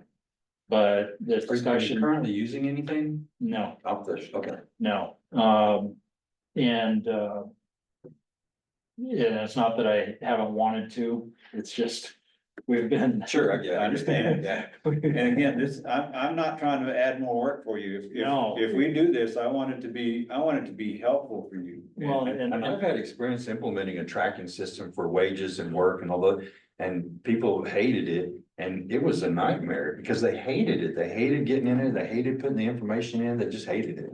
Well, So it's gotta be loved. It's gotta be liked. I think I would it be, before I could say, yes, I'm going to use this. I would need to be convinced of one, the benefit, okay? But the biggest thing that would influence the benefit and the value of it would be how updatable is it? Right. That's the deal. Because I've had suggestions, how could we, put things in place to track our snow removal? Okay, and help find efficiencies in how to do snow removal. And that's fine and dandy when it snows 8 inches everywhere in the valley. But as we've experienced before, I saw one storm that was 5 inches at Olympic Park, and halfway up Spyglass Hill, it was 18 inches. There's so many variables, and that goes with everything, but really with again, with summer work, and setting everything up to track, so forth and so on, to the point where we're utilizing that tool to prioritize. How updatable are those prioritizations? Okay, because on the 16th of July, my priorities changed instantly Mhm. because we had significant flood event. Last week, priorities changed. The guys that were gonna be installing water meters today are digging out a, Culvert creek. somewhere, yeah. yeah, What, on the side note, talking about that. I think I missed that, but whatever happened with the water meters? Did we hire that company to come in and put them all in? yeah, they're mobilizing in today. Okay. And I firstly held off on some water things because I think once they get those meters in and they can evaluate our system better, then I think that will guide us a little bit better than where we're at right now with just, yeah. And where are they starting? They're gonna, first zone we identified would be, from the blinking light up 434 corridor. To Lowe's, and then we're gonna go everything between, Armijo Drive and San Mateo. Up and tie in the Aspens. That's gonna be our first zone. By the end of the week, we'll have all the zones and their sequence, identified, so we can get that out to the public. So right now, what we've identified is just that first area. And for me, this tool for the tracking the road condition. I guess in the initial stages, at least, I envision, this is me personally, I envision it as more a communication tool for the public, so that the public can have a better window into what you're doing and feel informed. Not that, not to give them more information to drive about by any means, but more just so that people know, oh, they're working in my area on this and that in the second quarter of whatever. That's more initially. Now, I think, yeah, once you get it more developed and refined, maybe you can use it more for prioritizing work and those kind of things. But my initial effort would be to just communicate to the public what's going on. Well, and So that might guide your tools. Well, and a that, little bit. frankly, that would be an off the shelf. If you're picturing, That's just me. Now, the committee can go on with whatever, but that's just what I envision, getting it rolled out first, so that, because, I mean, honestly, I think a lot of things that happen in this village, around the roads, around and the talk and everything, it's just, people don't have information. And we just need to work on getting that information out to, educate them on what a road is, educate them on why we're doing these instead of those kind of things. That's where we need to get to, I feel like. well, obviously that, they'd like to get be able to have a tangible feel for what it is that we're doing and get but you hit on it, the educational aspect of it is key, and I think in any time, trying to give people an answer of when I'm gonna be to their area to fix it. More often than not, they don't have a concept of how long it's going to take to even do that task. Which means they don't know how long it's gonna take, the task that we're on, or how long it could potentially take. Here again, any tool that will help. In the educational process, there's so many things I'd like to educate the public on that are, that those needs are very obvious to me, and the need is there for in the summer work, but it's absolutely there. And it's a safety issue in regards to making sure we educate the people, knowing what to expect up here. And we have obviously great influx of people that come up, and we shouldn't expect them to know how to deal with this environment. It's very foreign to them. Very boring. I don't handle Houston, Texas in the middle of the summer too well. I'm not accustomed to that environment. But I also wouldn't go rent a car without air conditioning down there. yeah, Okay. But I think, from a public safety standpoint, we need to give people the best advice that we can on how to prepare for this environment, what's the right equipment to have. And in the same respect, we have some residents that could use a little education and living in an alpine environment. Definitely. And not in a way to convey to them, and we're locals, we know it all, you need to toughen up. It's like, no, there's some things y'all need to know to stay safe. Because don't care what anybody says, we haven't had a tough winter up here in over 25 years. It will happen again. And there is potential for there to be significant snow in this country, because I've seen it before. But yeah, I think getting back to this tracking tool here, you guys do a great job, or you and your managers have, I mean. You've got it under control here, but, communicating that to the people and what you're doing is one thing. I don't like taking 2 hours of your time for you to come up here and just tell us what's going on roads. I don't like that at all. I would much prefer to be able to open up a tool and say, yep, we're still on track from where we were last meeting, or maybe there's a big issue that's came up and you do want to come talk to us about it, but I'd like to have some kind of reporting tools here that free you up so much that you don't gotta come give the same speech 4 times a week to 4 different committees to 4 whatever, you know what I mean? Have this kind of thing here. And then to go along with that, you guys are doing a great job, but what happens when you leave? Where's all that? You know what I mean? We need to capture all that information into this kind of stuff. So there's that, so. And my biggest worry, and I'd be a liar if I said it hadn't happened yet. Get all this stuff in my head. And I get that call, hey, did you forget about me? Darn, I did. You know, who are you? Yeah, yeah, I try my best to not forget anything, but that's where I could see it benefit something like this, is to just ensure that. Cause I get distracted, I could be heading towards a road project and get a call that the sewer main is collapsed. Yeah. Or just so happened to happen week before last, so. Yeah, I want y'all to know I'm open to any effective tools that we can use. As long as it's updatable and can be kept updated and, have somewhat of an ability to deal with unforeseen events. Right. I think if we go into things with the understanding that we can have a great plan, and all it takes is 2 rainstorms to significantly change that, or we can have a great snow removal plan. All it takes is a couple blade operators getting sick. Yeah, Well, and I don't envision this tool affecting any of the emergency fire drill type situations. What I would envision this possibly doing is helping you identify problem areas, or that's one thing. Another one is being more proactive in that, okay, I haven't touched Valle Grande in however long that time is. And it would pop up and tell you, okay, Valle Grande hasn't been touched in 6 months. Maybe it's time to send somebody out there.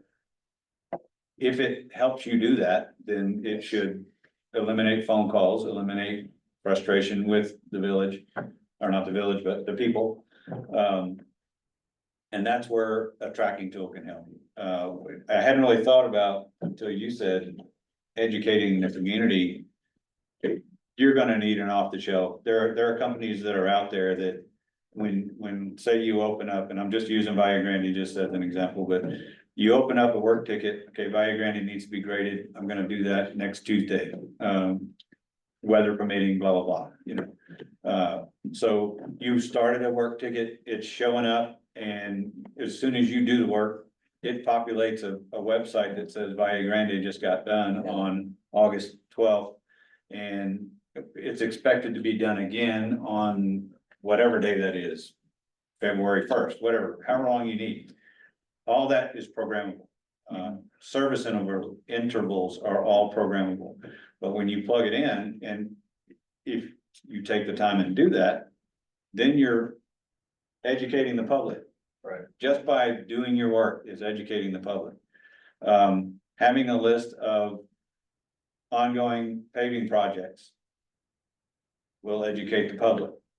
Having a list of projects that are in bidding process will educate the public. And then also the ones that are, okay, we're gonna start March 1st, or whatever those dates are.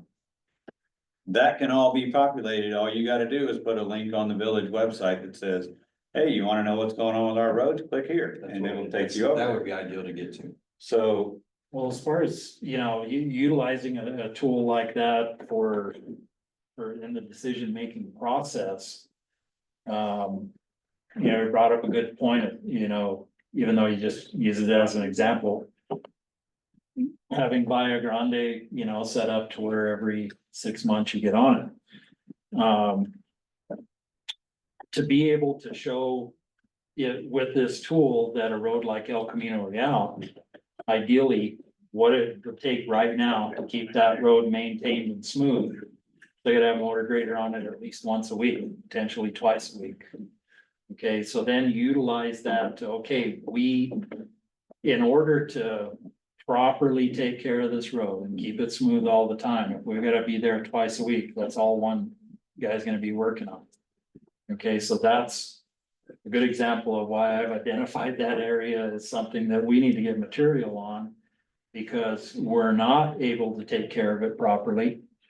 If we did, a lot of other places would be sacrificed. Okay? Where if I ever got Via Grande to the point where I only had to maintain it once every 6 months. I know. No, it's perfect. And I don't know, Like culvert cleanouts, for example, you got no way of tracking that right now, culvert cleanouts or those kind of things would be, I think this kind of tool would be immensely helpful in that kind of Yeah. regard, because that's not always on the top of you guys' minds. You've got Well, fires going on everywhere. but identifying these culverts that when we get a unique rain event. Or it could happen potentially during a big spring runoff, something like that. If we identify like those culverts on El Camino Real that we cleaned out in the next rainstorm, they were plugged again. Then we have that list, so we know when we get that big rain event. Check this. One, we're gonna know which culverts we need to address first, but also, and this is the message we've had to send out over the last couple of weeks as people are calling, saying that their culvert is plugged, we've had to tell them, we have this condition over a big area. That's what we're working on. And, Yeah, something like this would highlight, this whole area's got culvert damage, and we're working on Yeah. that example, yeah. yeah. and that's gonna take a lot of work and a long time to get to that point. Just so you know, this is not something you can just snap your fingers and. Yeah. It will take some serious attention from somebody in your department. The initial population is gonna be. Yeah. But here again, I really wanna have a clear idea of how usable it's gonna be before that effort is put forth. Right. Well, and the only way to know that is we gotta shop it. And I'm just saying, I'm willing to do some shopping if it's something you're interested in doing. So, I think it'd be good if you could shop around a couple of solutions and then maybe put together what you think is good about them for our need. I think it'd be great. Now, y'all should also know that we've, since I've started this job, there's been a lot of discussion about improving our communication with the community. And I think it's improved a little bit, but knowing that what has been in place is essentially one person that updates the website, puts information out and everything. And she does a fantastic job.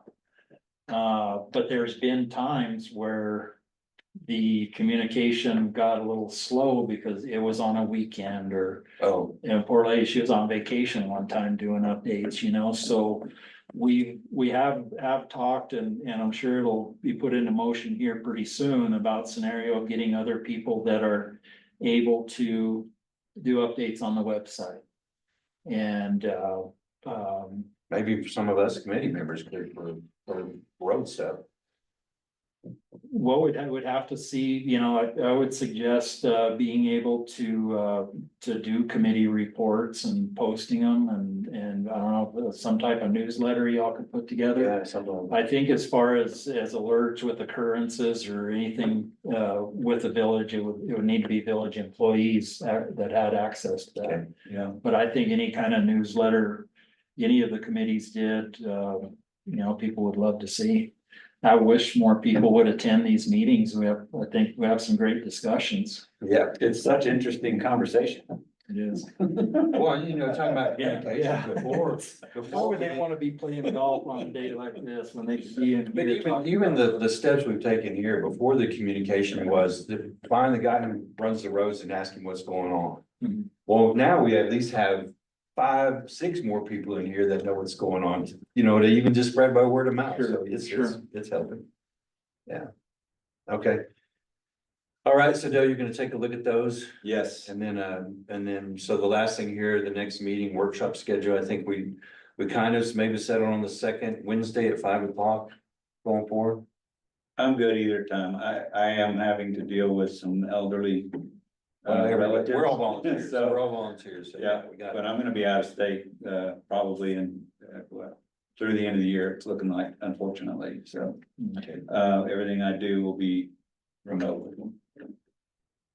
Get our money's worth. Yeah. All right, well, I'll get with Rocky then and I'll start getting this set up here too. And then I'll write up some of these things that we've talked about, get an agenda up for next meeting. Anything on the booklet, I'm happy to help. Okay, I mean, okay. I have been a writer my whole life, so. Okay, well, I'll tell you what, I might be sending you some things saying, here's 3 paragraphs. Can you make these make better sense? Yeah, I'd be happy to do that. Okay. That's been my life. So. Oh, all right, good deal.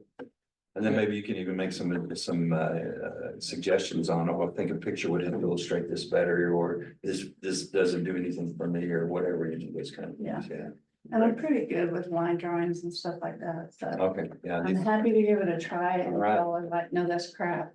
Oh, okay, fine, We- because I'm not. We'll keep in mind what we're paying for it. To do it. As this committee is roads and infrastructure, and it really wasn't on the agenda, but I do feel it's important to update you. It does appear that we have found a great candidate for the water wastewater department manager or joint utility okay. manager. If all goes well, it'd be starting early October. Cool. Who's running the water now? Their supervisor, I know Chris has been gone. You have, okay. Is there intent to replace somebody over there? Cause I stopped the other day to find out on the sewer. And the guy that was there told me to call me back and I never heard from him. Cause there's a lot, I've got some clients that are looking at the building, and I'm getting 2 different realtors said there's sewer there, and I'm pretty sure there's not. It's on slot 59 on the corner up here, and I went by and talked. 59 what road? It's you'd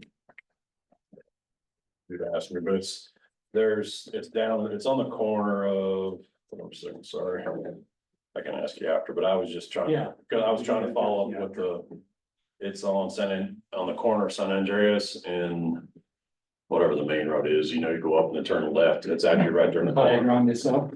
Yeah, yeah, Yeah, but San Andreas, Valle Grande South, it has sewer on. okay. It's part of the public improvement district. So, but yeah, he's very highly qualified. You know, he's from Alpine, Texas. I've been speaking with him for a couple of months.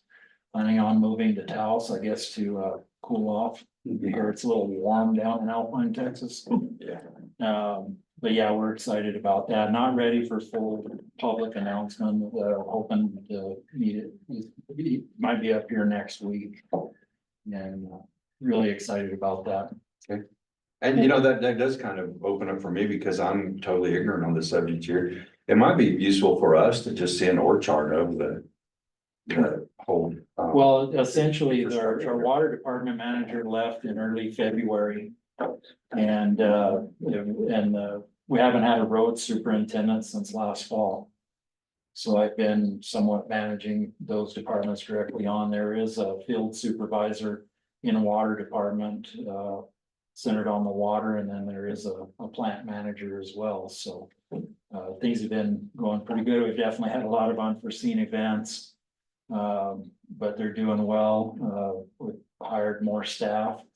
We acquired 2 workers, Nathan and Logan. Logan is an exceptional equipment operator.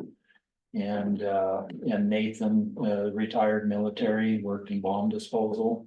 So he was able to tear into a few old pumps and patch a pump together to keep the people in the Aspens having water till we got a new pump in. They've been very resourceful, very helpful, and we're starting to get more done. It is fully my intention to have every meter install on the list. I want to have that list cleaned up before winter. Can we hold you to that? What's that? Cause Well, we had two scheduled for today, but Yeah. we're dealing with the last flood Yeah. event, so. But yeah, that's the goal, but also knowing that, you know, all effort has to be towards keeping the system working as well, answering service calls and. For sure. And supply chain issues are finally starting to get resolved. I know.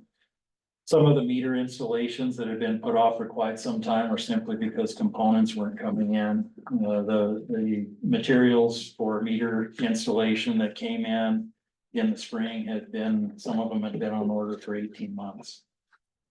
All right. All right, guys. Well, I think that's it. Thanks a lot.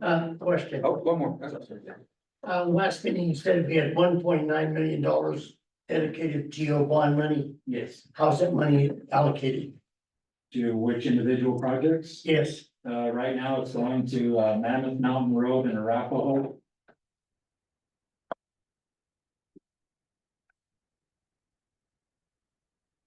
Okay. Five Springs Road from Five Springs Road. From North Angel Fire. To Jackson Hole.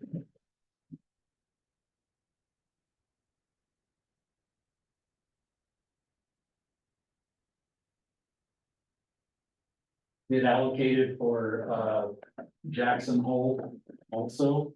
But we're waiting to, if we have get our TPF funding for that project, then we'll utilize that funding for it. Okay, Joe, what the split is of that 1.9 million to each of these projects? I can get it to you, I don't have it with me right here. Okay, now, on each of these projects, is the engineering all complete? These are just maintenance projects, so engineering isn't required. There will be quality control. So are you guys responsible on the Five Springs Road where it turns? Are y'all responsible for that parking area as well, or is that the resort? That's on the resort. That's within their So property. your plan is just do that turnaround? What about that? So they're doing the concrete work right there. Yeah, what I had them do is a concrete apron on the uphill side of that transverse drop inlet. Yeah. Because the pavement always broke apart Right, right there. right. So to give it a better transition into it, instead of having it at this point, the transition with Yeah. the concrete's gonna be up here. And so the plan is to asphalt right up to that, and that's where you're stopping? Yes. Okay. And the other project considered for Go Bond would be Country Club Drive, but we may be holding off on that. And I can definitely give you the breakdown. Okay, so the Country Club Drive touches 434, so you should be able to get state money for that, right? Well, that's the problem. It's, they've been seeking funding for Country Club Drive for what, 4 years now? And it gets rejected every time. We think it has something to do with the fact that it's called Country Club Drive. I think that's a definite area. Yep. What we have is what we present our projects for TPF funding. It has design in place, so they're shovel ready. Those projects that have been presented are Country Club Drive, North Angel Fire, or Bill Burgess Boulevard, and Jackson Hole. Okay, in order of ranking, they ranked Jackson Hole first. This is the state. Bill Burgess Boulevard second, and Country Club Drive last. Now that's 1, 2, 3 in regards to Angel Fire's projects. On their list of 15, Country Club Drive is way down here. Jackson Hole, I think, was in the top 3 with the state. So we think the chances are pretty good, and one of the reasons we do is that we do have design on it. We have design in place for North Angel Fire Road as well.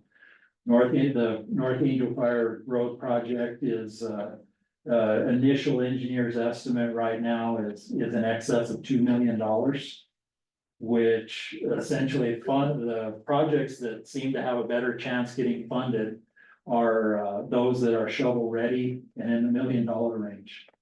Okay, we last report that we got, they said that by the 9th of August, we should hear what we done, and there's potential that we get funding for North Angel Fire and Jackson Hole.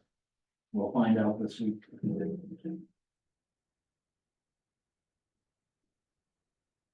Thanks.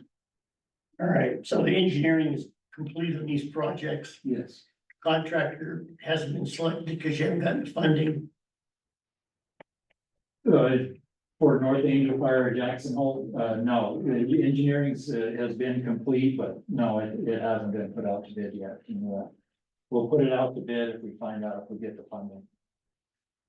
Okay, We get engineer's estimate from the engineer. okay.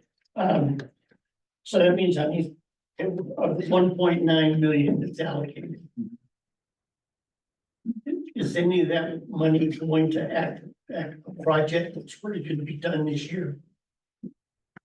Yes, the paving on Five Springs Road. The paving on Mammoth and Arapahoe. And we're considering Country Club Drive. If we didn't get funding, potentially. Doing, just repaving Country Club Drive. And those four projects together would put us. And the completion, We have 1.9 available in there. yeah. So, all these three projects then are gonna be completed this fiscal year,